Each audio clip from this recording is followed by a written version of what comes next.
Thanks. And Ms McAvelli, I want to thank you for the 2 responses you wrote to the committee. One was on the energy demand growth in this country compared to the rest of the EU. And I think it clearly shows that Ireland is a complete outlier in terms of the energy growth demand. This was around the argument around data centres. And the second one was on the specifics about data centres and their connections. And I really appreciate the answer, but it kind of has begged more questions. So rather than focus on that now, I'm going to ask the committee to write back to you with the questions that I have, because the urgent thing we have to focus on is the energy demand for customers over the winter. And just a few things on what you're proposing. One is, considering the scale of the crisis, I think what you're proposing is a bit piecemeal, and that's not to be insulting to you. You're probably limited, but I want to ask you a few questions around that limitation. If we acknowledge that there's been a complete failure in the energy market in terms of how, prices have gone up when they didn't deserve to, when profits were being made, when they shouldn't have been, and all the rest of it, would it not be the case that regardless of vulnerability, and I'll come to that question in a minute about the definition of vulnerability, but regardless of vulnerability, would crew not be in a position to demand that over the winter months nobody is disconnected? That it doesn't just apply to what the limited definition of vulnerability demands, but there are no disconnections over the winter months, and that moratorium is extended to all household customers, and indeed businesses and small businesses in particular. And the second one is on the question of the prepaid meters. Is it possible to extend the moratorium to them without having them to switch? Can you just say nobody be disconnected without them feeding the meters? Is that possible for that instruction to be given by crew to the various companies? And another question is on the district heating systems. It's come to our attention in the last week that a lot of apartment dwellers live in district heating systems.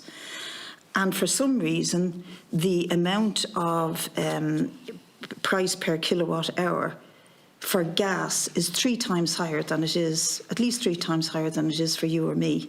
Now, there might be an explanation for that, there might be a technical explanation for it, but these customers can't switch. They can't go on bonkers and, switch around different companies because they're on the district heating systems. And we're constantly told on this committee that this is the future. District heating is good for the environment and all the rest of it.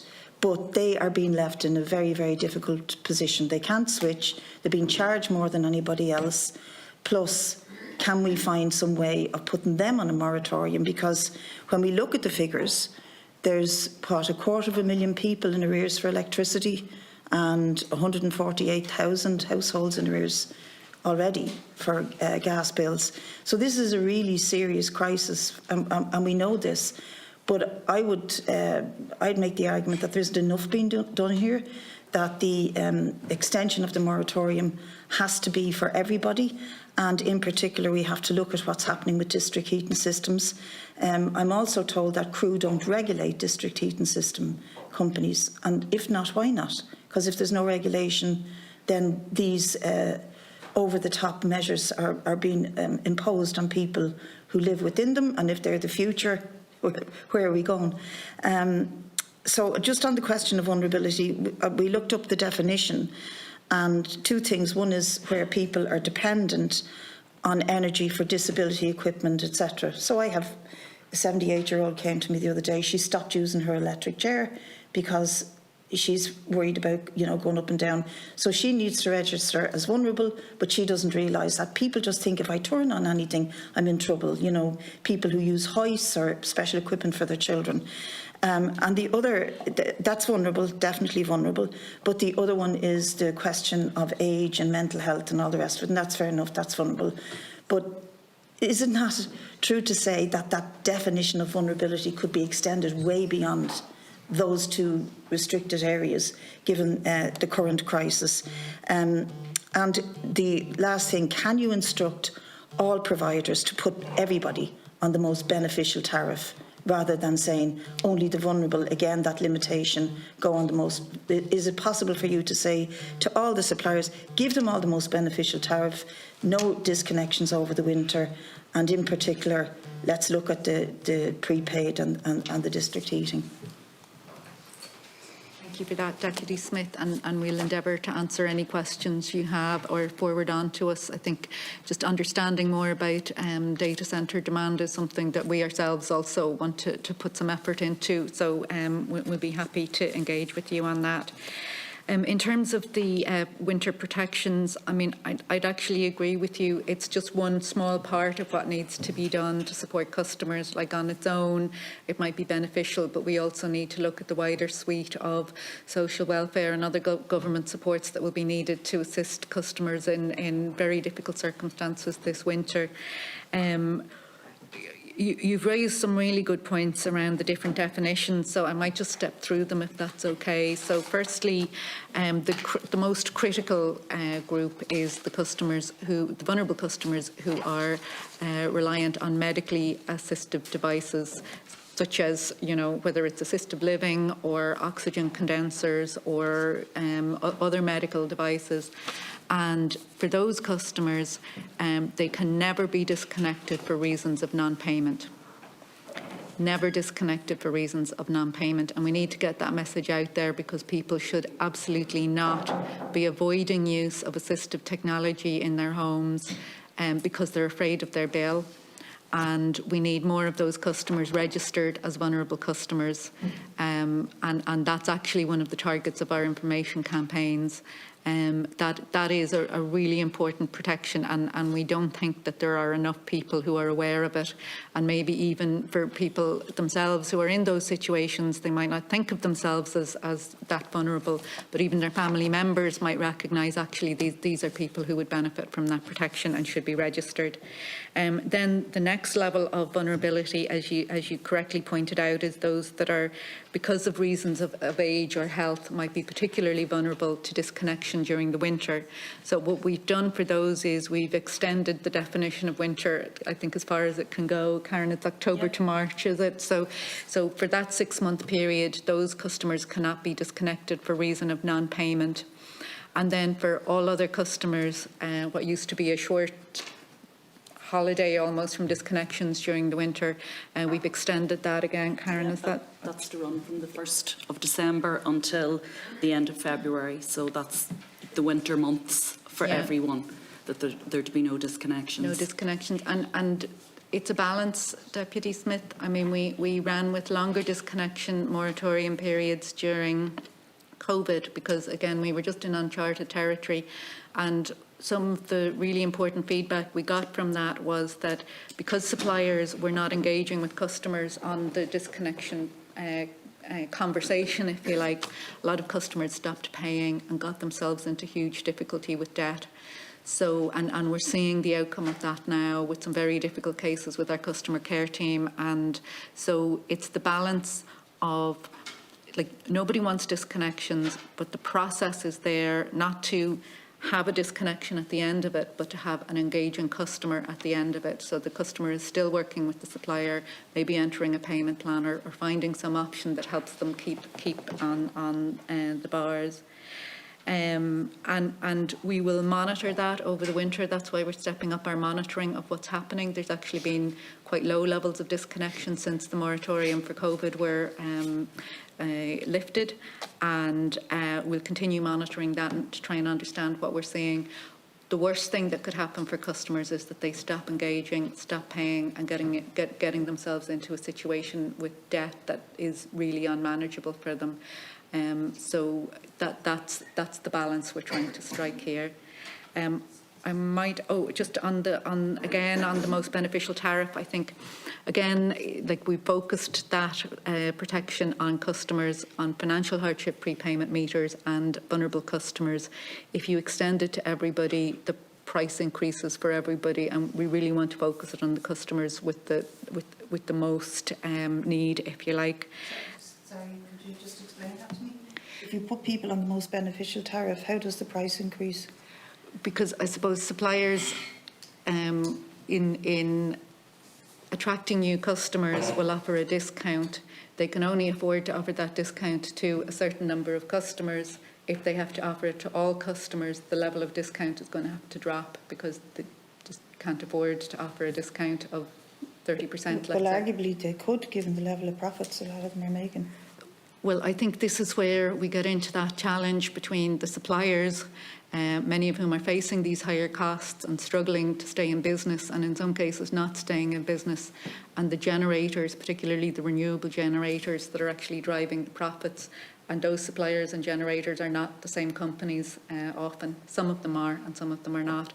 So that's why I suppose we have just been trying to be very careful in interventions that don't drive suppliers out of business, because customers need suppliers to be there, to be buying the energy and providing it to them, while also supporting the interventions of the EU Commission in actually tackling that windfall and then recycling it to the benefit of customers. So it is a complex picture, and that's the balance we've reached. And I might turn over to Paul on the district heating question.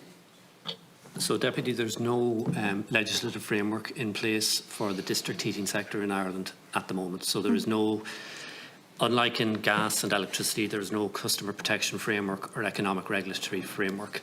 Having said that, the Climate Action Plan does contain an ambitious target for district heating, and in anticipation of that, a steering group has been established, and consideration is being given to what an economic regulatory framework might look like. And in the meantime, the elements of the existing Renewable Energy Directive and other pieces of legislation at EU level are being transposed, and as part of that, the CRU is being given some functions in the regulation of district heating. Now, they have not kicked in yet, so we have no function as of now. Just in relation to the matter you raised, so the customers that you're talking to aren't gas customers, they're heat customers. The gas customer is the person who buys the gas and burns it to create the heat that is then sold on to the houses. Yeah. So those customers don't have any consumer protection under the current regulatory framework that we operate. The buyer of that gas, the company that buys the gas, does, and if they have an issue with their contract and they don't, and they feel that their supplier hasn't dealt with it fairly, then they can actually bring a complaint to us. But unfortunately, the individual houses who buy heat, we don't have a statutory function in relation to that. But my hope would be that will be addressed as part of this new district heating regulatory framework that will be put in place. Okay, just to clarify, the fact that they're being charged probably, 3 times as much as the rest per kilowatt hour is as a result of what exactly? Like, how does that happen? Just because you have no regulation over it, or the companies can do what they want? No, I know very little about it, because we don't deal directly with these customers because we have no statutory function.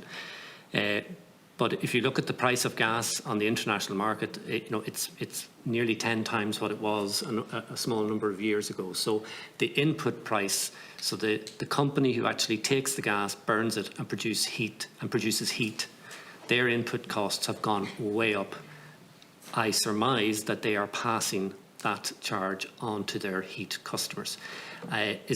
Is it possible that some of these customers, the heat companies, have seen huge increases in their gas costs? Yes, given the current level of gas prices on the international markets. As is everybody, but these people can't shop around. Deputy, I fully acknowledge that, and one of the things that we would be at pains to point out is that in looking at district heating, first of all, what is district heating? Which customers are actually captured by the definition of district heating? I think that's a very important point that needs to be addressed. And the second point then is that those customers are afforded the level of protection equivalent to the sort of protections that are in place for electricity and gas customers. And that is what we would be advocating for and working towards in our deliberations in establishing a new framework for district heating. But it just doesn't exist at this moment. Okay, so Chair, just absolute clarity so that nobody will be cut off between the 1st of December and the end of February. Yes. Nobody at all. Correct. Regardless. And then all of the categories of vulnerability will never be cut off because they depend on equipment, electric chair or a hoist for their child or whatever it is. They'll never be cut off. No. I think we should clarify that what we're talking about is disconnections for non-payment.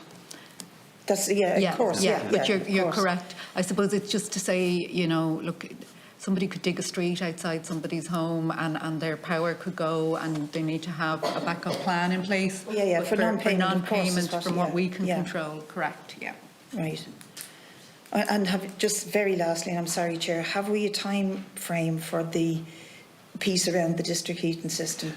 We don't have a time frame, but what I would say is that given that the target for 2030 is 2.7 terawatt hours of heat being distributed to customers in Ireland, that's a very ambitious. So I would imagine over a short period of months or small number of years for the whole system to be in place. But in the meantime, it really is a matter of, you know, in terms of what the government wish to invest in terms of delivering new district heating schemes, some of which are already underway. But in terms of the regulatory framework, my expectation is that there would be a report available with a recommendation on how this should be looked at before the end of the year. That would be my hope.